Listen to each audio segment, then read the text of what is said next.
रोहित पवारांनी देवांग दवेंवर गंभीर आरोप केले। देवांग दवे आयोगाचं मीडिया हँडल हाताळतोय। देवांग दवेच्या मदतीनं भाजपनं मतचोरी केली।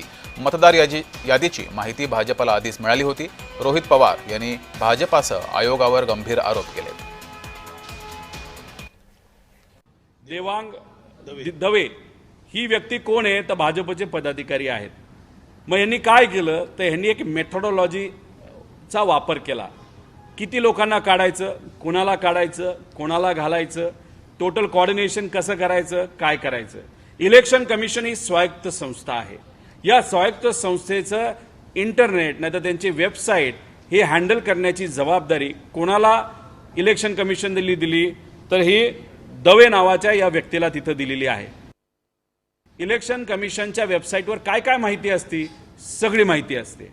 आणि मग ही माहिती जर दवेला तिथं वेबसाईट वापरण्यासाठी दिला असेल, दवे हा जर भाजपचा पदाधिकारी असेल तर आमच्या आधी दवेकडे सगळी माहिती होती। त्याच्यामध्ये काय ॲड करायचे, काय मायनस करायचे हे दवेली त्या आमदारांना नाही तर उमेदवाराला विश्वासात घेऊन केलं असं आमचं ठाम तिथं मत आहे। कारण का एवढी मोठी इन्फॉर्मेशन जर एका व्यक्तीला भाजपच्या पदाधिकाऱ्याला वेबसाईटच्या माध्यमातून मिळत असेल आणि आम्ही जेव्हा मागतो तेव्हा आम्हाला सांगितलं जातं जा तुम्हाला देत नाही,